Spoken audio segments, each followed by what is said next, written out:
In this video, which will be the first in a series, I'm going to look at the testimony of Hermann Göring at Nuremberg.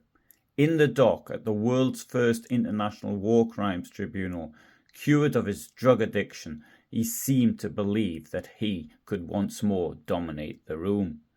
Hermann Göring was Hitler's designated successor, founder of the Gestapo, commander of the Luftwaffe, and the most important senior surviving figure of the Nazi regime. Between the 13th and 22nd of March 1946, over a period of 8 days, he gave evidence and attempted to treat the courtroom as a political stage, as if preparing his own epitaph. Göring sparred with the prosecutors, he corrected the translations, he challenged procedure. Indeed, a large part of what he was being questioned was on the subject of procedure. He lectured the judges and he mocked some of his co-defendants and tried again and again to seize control of the narrative. He answered questions at length without notes, and as he knew English, he could understand the question before it was translated, giving him a few seconds to think about the response. At moments, he appeared very confident, witty, and certainly theatrical. One observer at the court said that if he made eye contact with Göring and smiled, it was very difficult not to smile back. However, at other times, the mask slipped, revealing cynicism, brutality, and a chilling, complete lack of any remorse. Speer remembers a comment he made in a break about them having missed some Jews in Hungary. These videos examine Göring's responses. Obviously, what you're going to get here is just a summary, but you can find on the website of the Robert R. Jackson YouTube channel Göring's original testimony in German. Justice Robert Jackson didn't ask Göring questions in a chronological order, but he jumped around. In these videos, I shall attempt to put them into chronological order, but of course this will make it more difficult for anyone following the actual questions and answers from the original trial. In part 1, let's consider Göring's answers to how the Nazis seized total power. I would argue that once the wealthy conservatives around President Paul von Hindenburg chose to grant Hitler power by making him Chancellor in order to hide the corruption of the Eastern Aid Assistance Package, it was the actions of Göring which actually seized power, due to the fact that it was Göring who had control of the police in Prussia, which made up around 2/3 of Germany at the time. I've talked of how the Nazis were granted power in the Eastern Aid scandal in other videos, a link to which can be found below and at the end of this presentation. Bear in mind that I am quoting the words of Hermann Göring. It's not my opinion, and if something is my opinion, I say in my opinion.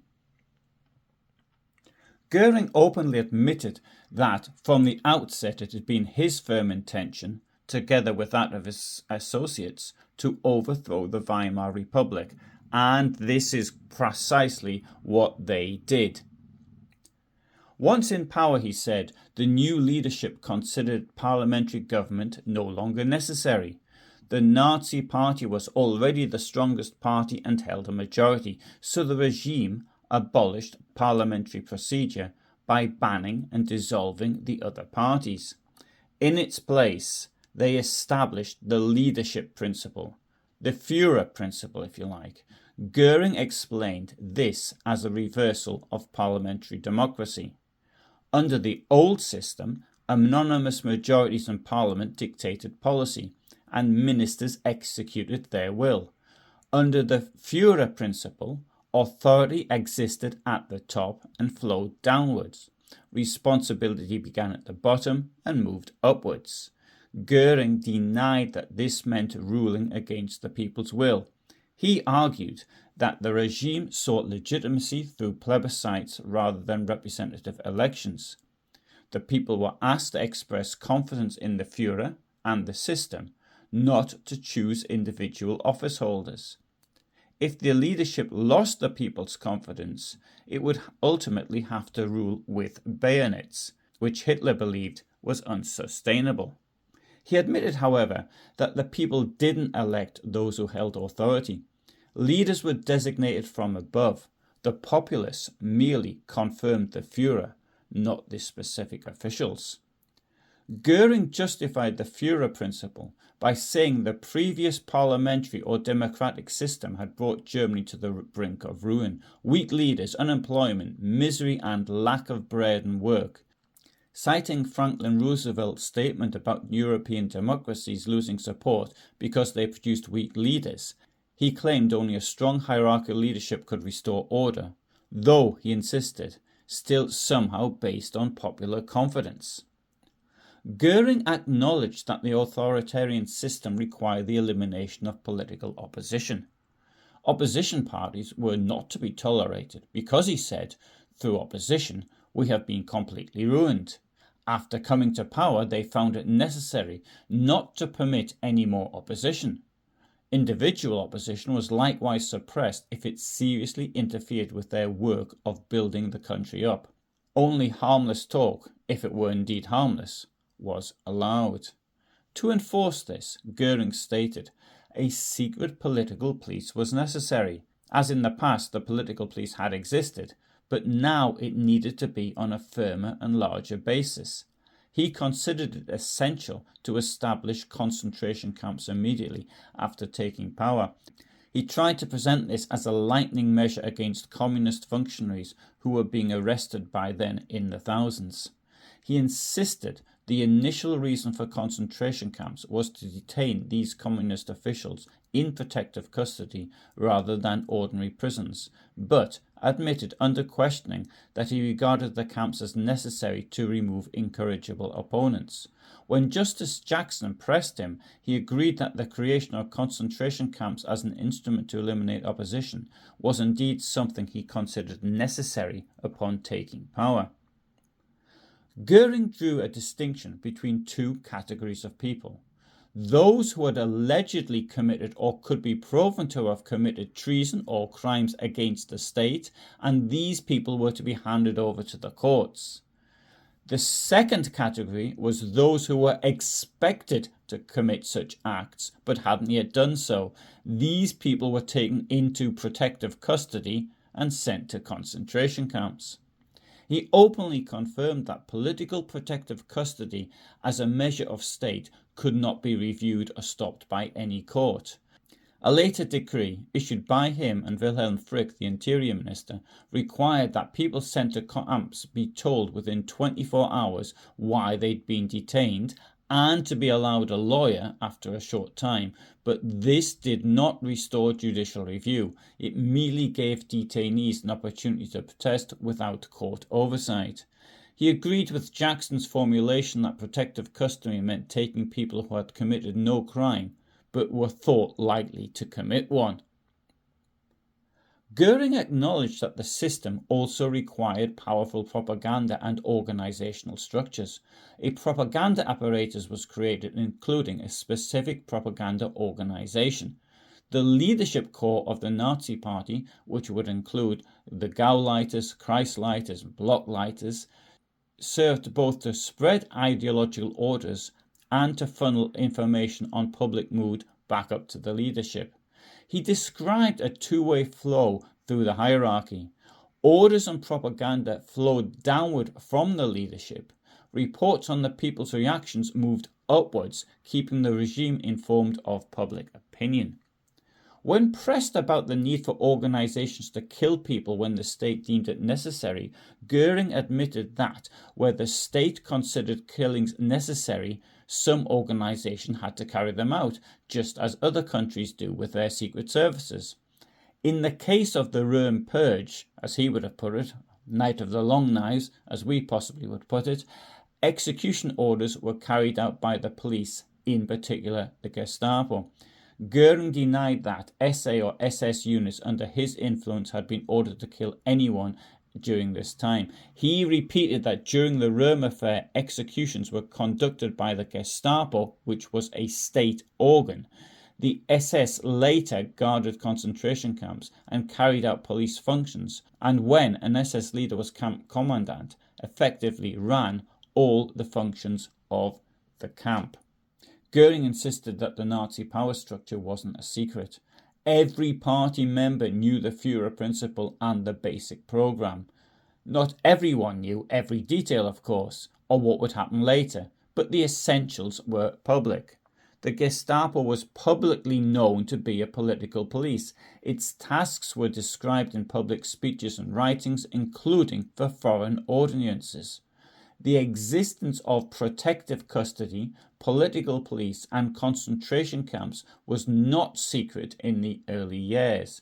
He even suggested that part of the effectiveness of such institutions lay precisely in the public's knowledge that they existed and that opposition could lead to a concentration camp or high treason charges. He maintained that the primary principle of government was not the Gestapo or camps themselves.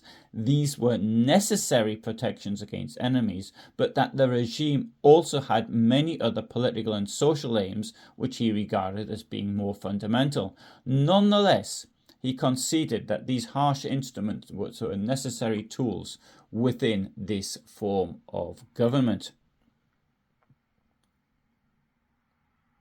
Göring argued that under the conditions of the time, his system, authoritarian rule under Hitler with suppression of opposition, political police and camps, was the only possible form of government for Germany. He claimed that it raised Germany in a short time from unemployment and poverty to relative prosperity, and that the instruments of repression were required because of the opponents that existed. He refused, however, to define the Nazi system's essence solely as the Gestapo and camps, insisting that the government program contained many other, ostensibly more positive, objectives.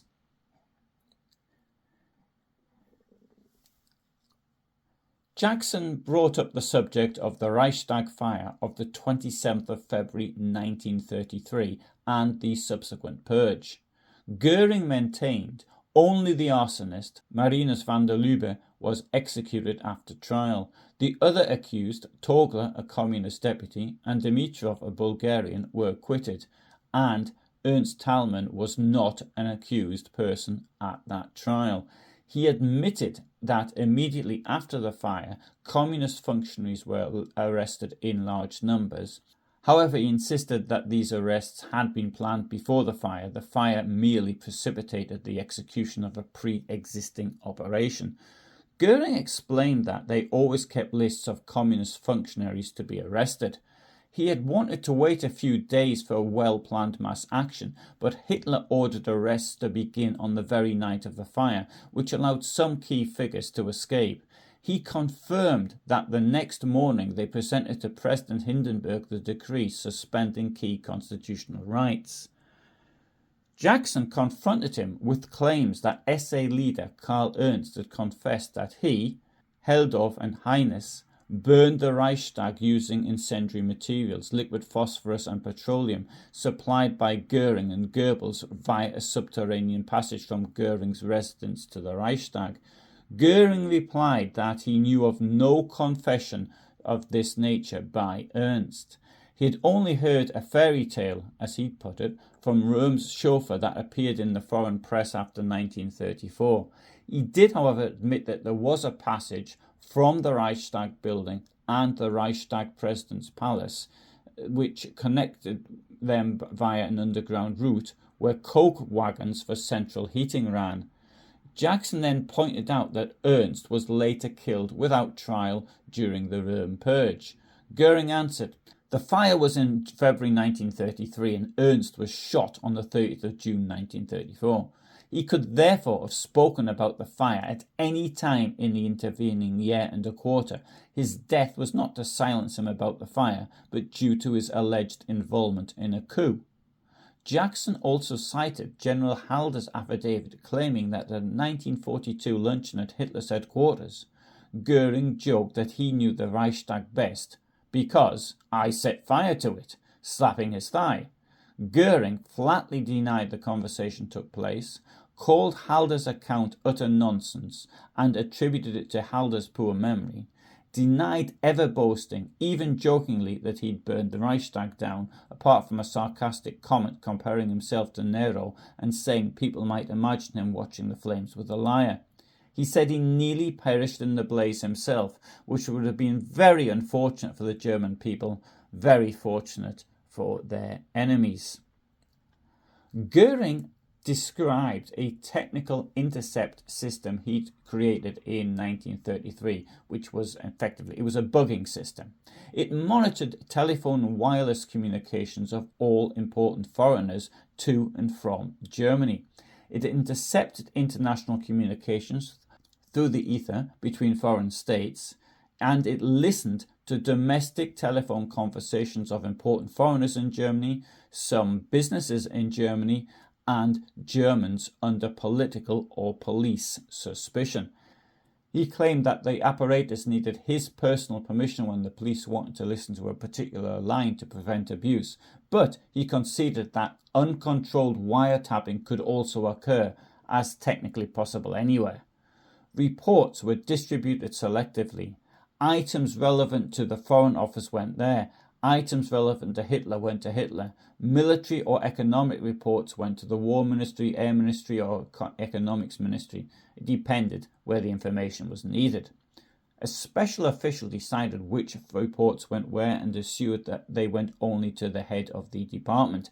Göring also reserved the right to keep any report to himself. He admitted that the police tried to gain control of this apparatus, but said that they never succeeded fully. Technically, orders via the Post Ministry for such monitoring could only be given by him. And thus we can see, I would argue, how Göring managed to control the opposition by spying in this manner. We'll now come to the Night of the Long Knives in more detail. Göring described the June 1934 purge as follows. Ernst Röhm allegedly planned to overthrow the government and kill Hitler, followed by a revolution, targeting the army and reactionary groups. Göring asserted that they had sufficient evidence of this plot. He admitted that Röhm was shot without trial because Hitler decided that the revolt should be crushed immediately rather than handled by the courts. Jackson asked if lists of the killed were published. Göring said some names were, but not all. Notable victims included former Chancellor General von Schleicher and his wife, Erich Klausner, who was head of Catholic Action, whose killing Göring later considered wrongful and which prompted him to urge Hitler to halt the action, Gregor Strasser, a former leading Nazi who'd fallen out with Hitler in 1932. Göring claimed that Strasser took part in the revolt. Göring said that the police, likely the Gestapo, arrested those to be interrogated or suspected of involvement. Many of those arrested were later released, but he didn't know the exact numbers.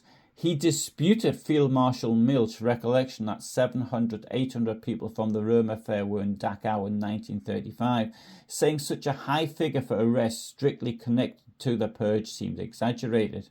He also described his own intervention. He acted when he saw people being shot who, in his view, were not involved. He asked Hitler to stop the killings altogether, even of two main culprits still on the list, arguing it would be better to end the bloodshed at once. One of these men, he believed, was sent to a concentration camp, and the other was placed under house arrest. He dated the events as being Saturday the 30th of June, and when most of the arrests took place. Hitler arrived in Berlin that day, and Göring made his request to halt further actions on the Sunday afternoon between 2 and 3 p.m. So that's how Göring says he helped seize power under questioning at Nuremberg. And in the next part, we'll have a look at the preparations for war and the Nazi economy in the 1930s. Thanks very much for listening. I upload every day at 2000 hours. That's 2000 hours my time, because I live in Poland and in Germany. I do a longer video like this every Friday. One is a bit shorter on a Tuesday, and on other days they're short videos of up to 3 minutes in length. I also offer a premium service, that's membership of this channel. That costs £5, €6 or $6, and that'll give you access to currently more than 800 videos which are for members only. For the moment, thanks for listening, and I'll get part 2 done as soon as possible. Bye for now.